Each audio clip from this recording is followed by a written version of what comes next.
Hello friends, welcome to my channel. Guys, स्वागत है आप लोग का मेरे चैनल में। बता दूं आपको, बजाज फाइनेंस ने आईपीओ के लिए सेबी को ड्राफ्ट पेपर किए हैं जमा। ठीक है, 7,000 करोड़ रुपये जुटाने का प्लान है, जैसे कि आप यहाँ पर स्क्रीन पे देख ही रहे हो। एक्चुअल में क्या है गाइस, बजाज फाइनेंस की जो सब्सिडरी बजाज हाउसिंग फाइनेंस है ना, उसने आईपीओ के लिए मार्केट रेगुलेटर सेबी के पास ड्राफ्ट पेपर दाखिल कर दिए हैं एंड कंपनी पब्लिक इशू से 7,000 करोड़ रुपये तक जुटाना चाहती है। मामले से जुड़े लोगों ने गाइस बताया कि सेबी को ड्राफ्ट रेड हेरिंग प्रोस्पेक्ट की ई फाइलिंग कर दी गई है। गाइस 6 जून को बजाज हाउसिंग फाइनेंस ने बोर्ड की फाइनेंस के बोर्ड ने जो आप कह लीजिए कि फंड की जो लिस्टिंग है ना, उसकी योजनाओं पर जो उसकी प्लानिंग है उस पर मंजूरी दी थी। एंड गाइस बाजार की सिचुएशन को देखकर आईपीओ के तहत 4,000 करोड़ रुपए तक के नए इक्विटी शेयर जारी करने का एंड इक्विटी शेयरों का ऑफर फॉर सेल शामिल किया गया है। ये 7 जून को बजाज फाइनेंस ने खुलासा किया कि ऑफर फॉर सेल 3,000 करोड़ रुपए का, मतलब 3,000 करोड़ रुपए का होगा। बजाज हाउसिंग फाइनेंस का आईपीओ आने के पीछे एक वजह आरबीआई का एक नियम भी है। नियम भी आप कह सकते हो सकता है, क्योंकि आरबीआई ने बजाज हाउसिंग फाइनेंस को upper layer non banking financial कंपनियों की सूची में रखा हुआ है। अपर लेयर कैटेगरी में शामिल एनबीएफसी का यह दर्जा मिलने के 3 साल के अंदर खुद को शेयर बाजार में लिस्ट करना होता है। ठीक है, एंड ये चीज़ें गए सामने आई हैं। और पता है क्या है कि बजाज हाउसिंग फाइनेंस के पास लिस्ट होने के लिए सितंबर 2025 तक का ही वक्त है। बजाज हाउसिंग फाइनेंस के अलावा जिन भी अन्य एनबीएफसीज को आरबीआई ने अपर लेयर सूची में डाला है ना, उनमें Tata Sons, HDB Financial Services, Tata Capital Financial Services, Aditya Birla Finance और सांघवी फाइनेंस शामिल है। मतलब कि बजाज हाउसिंग फाइनेंस ने अपने आईपीओ के लिए Kotak Mahindra capital, axis capital, बोफा securities, JM financial और एसबीआई कैपिटल को सलाहकार के तौर पर नियुक्त किया है। हाल ही में बजाज हाउसिंग फाइनेंस सेक्टर से 2 कंपनियां शेयर बाजार में सूचीबद्ध हुई हैं। इनमें ब्लैकस्टोन के निवेश वाली आधार हाउसिंग फाइनेंस और वेस्ट ब्रिज के निवेश वाली इंडिया सेल्टर फाइनेंस शामिल है। ठीक है, ये चीज़ें आपको बजाज हाउसिंग के बारे में समझ में आ गई है। नेक्स्ट गाइस, मैं आप लोगों को एक अपडेट देना चाहती हूँ कि रेलटेल कंपनी के बारे में, जो कि हमारे रेलवे सेक्टर से रिलेटेड है। गाइस आपको पता है, ये multi bagger railway PSU RailTel company है। PSU RailTel Corporation of India Limited है। ठीक है, इसने क्या है गाइस, इसने जानकारी ये देखिए वीकेंड में, मतलब आज के दिन इनको रेलवे पीएसयू है कंपनी स्टॉक में आता है। पीएसयू को एक बड़ा ऑर्डर हासिल हुआ है। कंपनी ने शेयर बाजार को सूचना में बताया, मतलब उन्होंने जो रिपोर्ट दी है उसमें ये बताया गया है कि national informatics centre services incorporated से 81 करोड़ रुपए का ऑर्डर मिला है। मतलब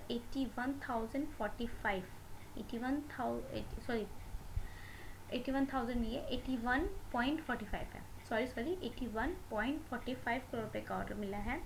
एंड पिछले 1 साल में कंपनी के शेयरों ने निवेशकों को, आपको ये पता होगा इन्वेस्टरों को, पिछले 1 साल के अंदर इसने कितना रिटर्न दिया, 190 मतलब 190% तक का रिटर्न दे चुकी है, नियर अबाउट, मतलब 189% तक का देखने को मिल रहा है। मैं नियरेस्ट कह रही हूँ।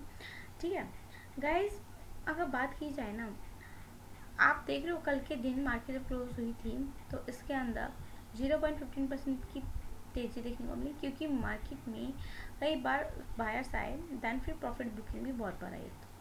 378 रुपीज़ के प्राइस पे क्लोज हुआ। गाइस, रेलवे पीएसयू रेलटेल ने स्टॉक एक्सचेंज फाइलिंग में ये भी बताया है कि national informatics centre services incorporated से 81.45 एंड 48 रुपीज़ का ऑर्डर मिला है, जो कि मैंने आपको बताया 81 करोड़ रुपए का ऑर्डर मिला है। ठीक है गाइस, ये फिगर थी जो मैं आपको अभी बोल रही थी।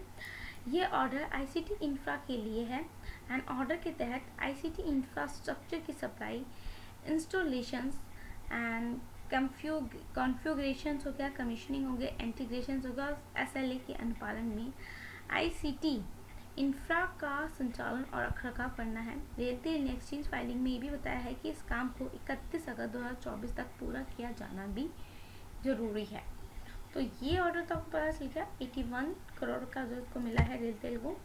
ठीक है, वही बात करूँ गाइस कि जो आप ये कह लीजिए इस कंपनी ने रिटर्न अगर बात की जाए ना, नेक्स्ट कंपनी की जो कि हमारी पेनाबाइट टेक्नोलॉजी निकल कर आती है, इससे रिलेटेड भी आज के दिन क्या खबर निकल कर आई। गाइस, पेनाबाइट टेक्नोलॉजी लिमिटेड के शेयर कल के दिन बहुत अच्छे फोकस में बने हुए थे। सर्किट पर सर्किट लगता जा रहा था, 4% तक ही चढ़े। एंड अगर आप देखोगे तो उसकी मार्केट कैप अभी शो नहीं हो रही है, एंड उसका पी भी शो नहीं हो रहा, मतलब आप कह सकते हो काफ़ी हाई वैल्यूएशन पे है। ठीक है शायद। और गए साथ के साथ एक्चुअली में क्या है, consumer electronics and electrical goods और आईटी हार्डवेयर सेवाओं से जुड़ी कंपनी है। इसके शेयरों में काफ़ी अच्छी तेज़ी भी आई थी। एंड ये शेयर कल के दिन 25 रुपये 54 पैसे पर क्लोज हुए थे। कंपनी के शेयरों में तेज़ी पीछे एक और बड़ा ऑर्डर मिलने चाहिए। दरअसल इसको टाटा ग्रुप से ऑर्डर मिला है। कंपनी का मार्केट कैप मैं बता दूँ अब कितना है, 11 करोड़ रुपये का मार्केट कैप है। गाइस, पेनाबाइट टेक्नोलॉजी को टेस्टिंग और कमीशनिंग करने के लिए Tata memorial centre, advance centre for treatment research and education in cancer से ऑर्डर मिला है। इस ऑर्डर की कीमत 3.63 लाख रुपीज़ की है।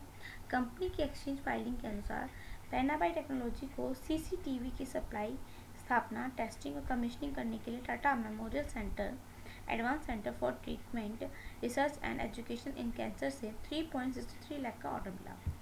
इस पेनाबाइट टेक्नोलॉजी का मार्च क्वार्टर में दरअसल साल दर साल आधार पर रिवेन्यू 57% से कम हुआ है। पहले देखा जाए फाइनेंशियल ईयर 22 से 23 में 8 करोड़ रुपये था, 2000 मतलब 23-24 में ये 3 करोड़ रुपये हो गया। दूसरी ओर नेट घाटा, अगर नेट लॉस बोले तो बढ़ गया है।